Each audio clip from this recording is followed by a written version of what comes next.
it's Bailey. And Nick. We are here at Glowforge Studios, here for the Glowforge show. So you're tuning in to do a print with us today.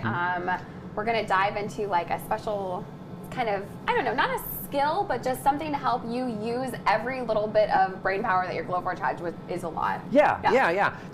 There's some nuances to how this thing works that you don't really need to know, but I think are kind of interesting and helps explain what happens when sometimes things might appear to go wrong on your Glowforge. And this is alignment. This is what we're talking about right now. This Getting is the most accurate print possible with your Glowforge. Yeah, and you can get pretty accurate with this thing too. And I know I see some people having some difficulties, and I hope that what we share today will help those people and definitely help you as well. We're going to dive into a tool as well that some of you might not know about. I definitely wax lyrical about it regularly. It's called Set Focus, and we're going to print some little pet tags today using this technique to highlight how you can print really accurately on small stuff. Exactly, and Set Focus is something that's already built into your Glowforge, so no matter if you have a Glowforge Basic, Plus, or Pro, it's in there. Like with all of the Glowforge features, really, we've got a whole team of engineers. I was going to say here in Seattle, but we're actually all over now. We're a remote company. But working on the Glowforge software, and it just updates in the background, so we can improve features like Set Focus. I mean, that one's already done, I think. But you know. that's pretty good. That's pretty good. Yeah. But so anyway, just it's kind of one of those fun things to see, like tools that you maybe didn't know that you had access to. So we're going to try to help you with that. It's going to make a difference. And first, I'm going to dive into a couple of, I guess, I don't want to say ground rules, that's not what I mean. Some foundational knowledge, let's put it that way, about this in the top, the lid camera. Now, I think everybody on this stream probably knows about the lid camera. If you don't worry, it's a camera that's literally in the lid of your Glowforge, right there. And every time you open and close that lid, it takes a new picture of everything that you put. How's this look? That's a pretty good camera trick there. Wait, wait. Where? Oh, wait, no. I'm gonna have to walk around to the front. That was too difficult for me. Okay, here we go. All right, so we're talking about this camera right here. This is the lid camera. It looks kind of cool actually in that shot, doesn't it? It's a little bit, is it HAL from 2001? Like that robot type thing? It's cute. I always think the Glowforge is cute. So when we close the lid, it goes down and takes a photo of what's there on the bed. Absolutely. And this right now, every time we close the lid, it takes that photo. And we use that same camera to recognize the QR codes on the Proofgrade material that you see us sometimes using in there too. So the camera's super, super useful. And what it allows you to do is drag your digital design around on the physical thing that you're going to be printing on. Great. That all makes sense, I think. What I think is interesting about this that you should know is that this camera here actually takes a fisheye image because it's so close to the bed and it has to take such a big one. The original image that takes is basically a circle. And then we have to correct it in software to give you something that looks much more like a rectangle. A little fun behind the scenes moment for you. Nick and I have been working at Glowforge for more 6 or 7 years or something like that, our whole lives practically. And early on, when we were smart people on our team, we're working on this camera technology. We would see all sorts of crazy skewed images with colors and lights, and anyway, we would save them and call it the Glowforge MoMA, like Museum of Modern Art. So every time that we talk about the camera, I think of the Glowforge MoMA. I hope that's public one day. I hope. Yeah, we should pull out the stuff that's not secret anymore. Yeah, shout out to Kevin. There's some really good stuff on there. Anyway, continue. Okay, but anyway, that image gets de-warped, as we call it, into a rectangle. And what's important is knowing the thickness of the material that we're trying to de-warp against, because that affects the accuracy of your print. And I'm going to show you right now exactly what I mean. So Mike, I'm going to share my screen. And right now what we can see is exactly what's inside our Glowforge. We've got those 4 dog tags at the top. We've got 3 little circles, some designs. And what's important about this is actually up here in the materials menu. Now right now I have this set to be thick black acrylic. And what Glowforge is doing is assuming that the material that's in the bed is thick black acrylic and is a thickness that we already know. Now if I switch this to 20-pound copy paper, watch the image. You see how that jumps and how that changes? Yeah. Oh yeah. It's almost like a zoom in, zoom out sort of effect. And Absolutely. It's telling you, it's saying, you know, this is how we treat this print, knowing the height of the material. Exactly. Based on what you've told me. So if we were to put something like, you know, an aluminum tag in here and we want to print on it, but Glowforge doesn't know how thick it was going to be, I'm just setting this up now just to demonstrate. Like, let's say we lined everything up super carefully. And so it looks great from here, from this view. You think, In why, this view, perfect, yeah. Wonderful. But once we print, it might actually end up looking more like that. Not great. Yep. You know, not perfect at all. And that's because Glowforge just didn't really know. And it's super smart. This thing is very smart, but it does need a little bit of help. So, 2 things to bear in mind, 2 things that you can do. Number 1, whenever you're printing, always make sure in the top left here, you are set to the material that you're using. So if it's medium plywood, choose a medium material. If it's thick plywood, choose a thick. Or if you're using something that isn't in the materials library, but you happen to know the thickness of it, then you can go into here, use uncertified material, and then type in the value. I'll do 0.5 inches just to exaggerate the difference, and you see again how that jumps. Ooh, oh yeah. Big difference, big difference. So that's step 1, and that will help you print accurately all the time. Now I'm going to set this back to, let's do medium maple plywood, because I know that's what we're actually going to be printing on. And I'm going to show you this next tool. I should type for maple. Medium maple plywood, there it is, okay. And you see how that kind of jumps back into place. And that's because we know medium maple plywood is typically around 1/8 of an inch thick. We know that value, we've baked it into here, and so we de-warp that image to make it as accurate as possible. But today, I'm actually printing on some scraps that I pre-cut, which are not quite the same. Pretty close, but not quite the same. And I don't happen to have my calipers handy to measure the thickness of that material. You know, Nick, you came here to the studio without your calipers? I just left them right at home next to my scientific calculator and everything else, yeah. But luckily for everybody here and me, we have this tool, this set focus tool that we were talking about. Now, if we click these 3 buttons, these 3 dots, you'll see this tool here called set focus. And what this is going to do is provide a little set of crosshairs that we need to use to click on the thing that we're going to print on. So we're going to click on this tag, but if it's a wallet, click on the wallet. If it's you know, a wooden serving tray, click where the print's going to go on that wooden serving tray, and this is what's going to happen. When I click, and we'll grab the handheld to show this, the printer head is going to zoom across, and we're going to see a little red laser dot hit that piece of material. And then it's going to take some photos, it's going to calculate the height super accurately, and then de-warp this image again to make sure it's as accurate as it can be. Now, that's a lot, I know. I'll show you. You don't really have to know how it works, but I think it's interesting. So let's give this a try. Okay, ready, let's see Bailey? if we can catch it, yes. All right, and we can do this multiple times. Oh, did you get it? I didn't see it. Okay, maybe you have to go around the front. Yeah. We can run it again. Now, I mentioned watching this because when you're running on something that's really, really small like this, that little red laser dot might miss it. The crosshairs are, you know, have a certain level of accuracy to them. So if you're looking for that precision, make sure that that red laser dot lands where you expect. Let's do it. You want to do it in like the lower right one for me, the big round one? The big round one? Yeah. Sure. Yeah. All right. So I'm going to choose 3 dots, set focus, scroll up. I'm going to hit the middle of that one. We'll see the head shoot across, and then we should see that red laser dot hit that circle. I think so. I think I saw it that time. Yeah? Okay. All right. I don't know. Did the viewers see it? Did you get it on the camera, do you think? I don't know. Anyway, I hope you believe us. But what that means, what has happened there, is we've taken a photograph of this material, we know the height of it, and it has de-warped it. And in the software, we can see right now it's focusing, it's calculating, and when that changes to ready, just like that, this image is now set. Now, you probably didn't see much of a difference because the difference is very, very slight. Very tiny. But it should mean now that if we were to take our design, and we've got the Artemis one here, let's also grab, I don't know, this one, for example. Cute. We'll make it just a little smaller. And I created these in the Glowforge software using the premium text tools and the icon library that we have.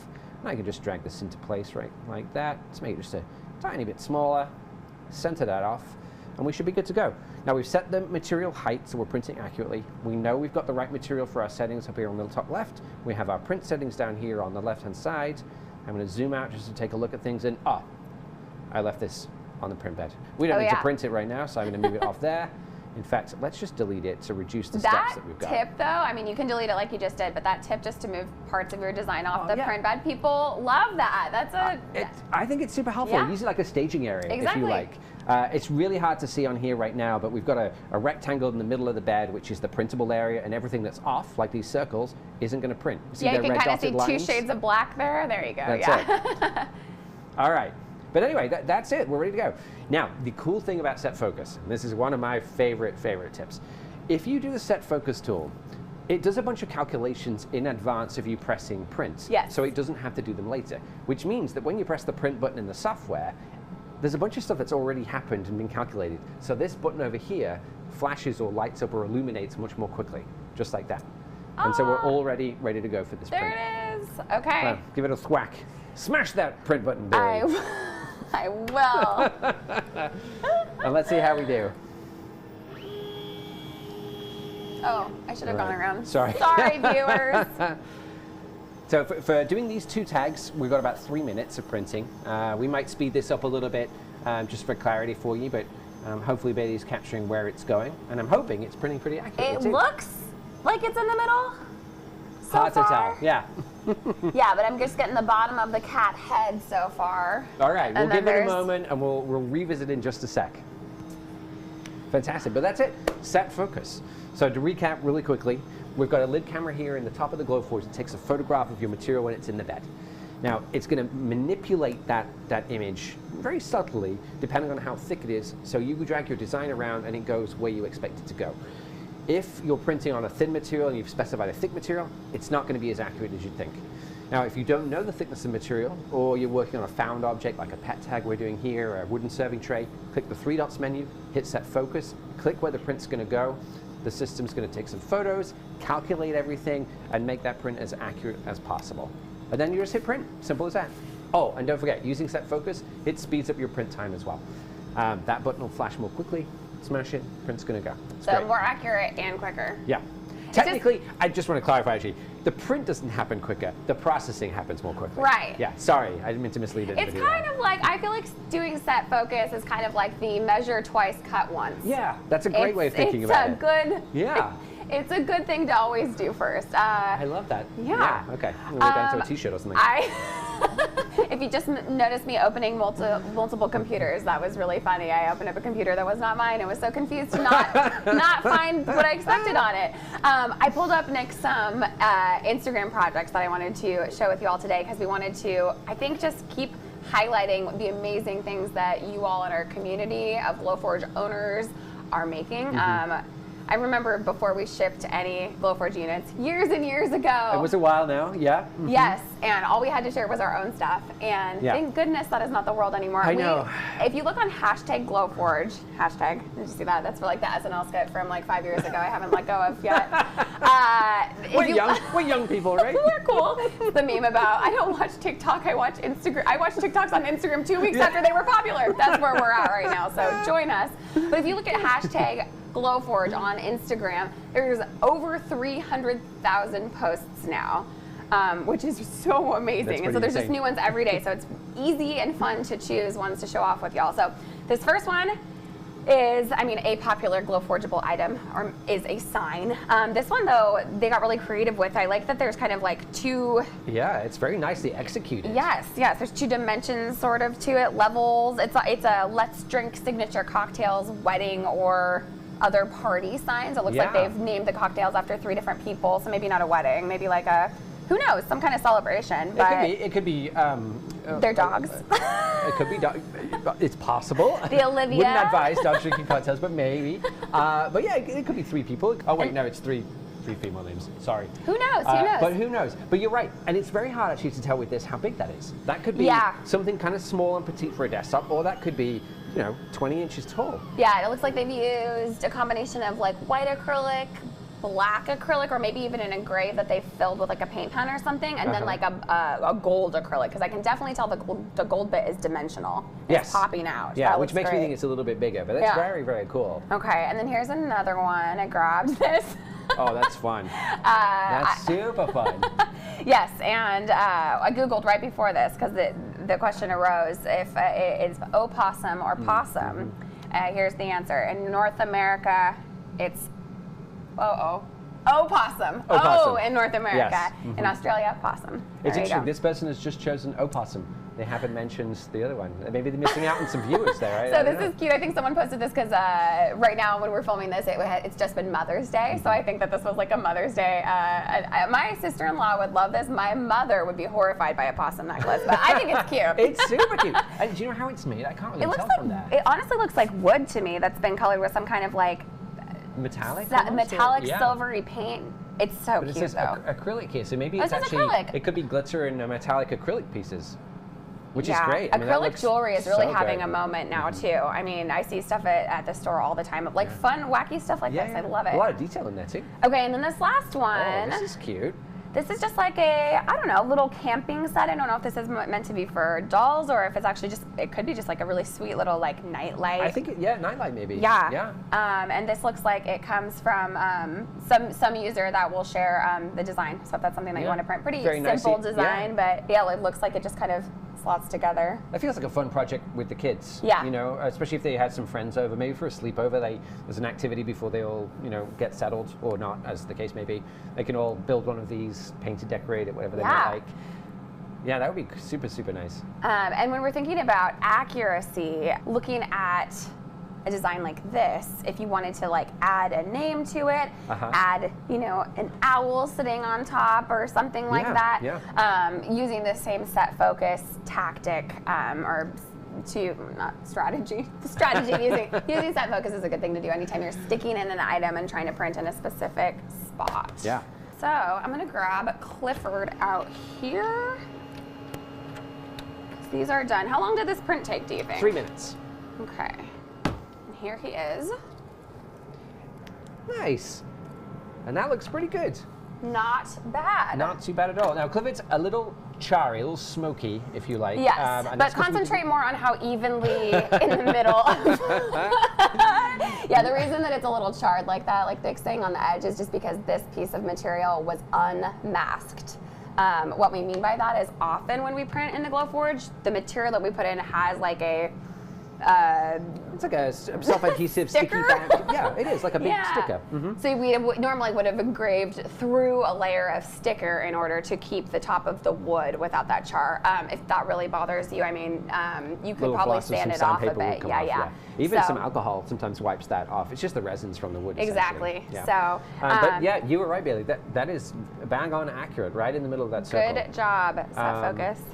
We've been toying with some different show ideas, and one of them we had was sort of how small can you print? And we have people printing on coffee beans and grains of rice and things like that. Oh, yeah. And set focus is a great tool for stuff like that. If you get that laser dot to hit your material, it's going to focus really accurately. Yeah. It's going to de-warp your image, and it's going to go where you want it to go. And I mean, just practically speaking, I mean, we know that sometimes the things that you put in your Glowforge, there's not just a do-over if you mess it up. Like, I have engraved many a MacBook, and It's an expensive one to yeah, go you wrong. want to make sure that that's going to be accurate. Another accuracy tip that we're not going to show you today, but we'd love to know if it's something that you want to see in the future is exactly how to remove the crumb tray of the Glowforge and put an item in that's bigger than the Glowforge would typically be able to print on with the crumb tray in. There's a technique and a way to do that. We're not sure how often y'all do that or want to hear about it, so we'd love to know, and if those kind of things are interesting, we'd love to hear from you. Absolutely. Well, with that, I think that's all for today. So thanks for tuning in, and we will see you next week. Any feedback, comments, put them in below. Oh, wait, no. We're on GFTV now. If you're on YouTube, you can leave apologize. comments. If you're on GFTV, no comments yet. No, we're working on that. Just smile at the screen. Yes, we can feel it. Yeah. Thanks so much, everybody. Bye. Bye.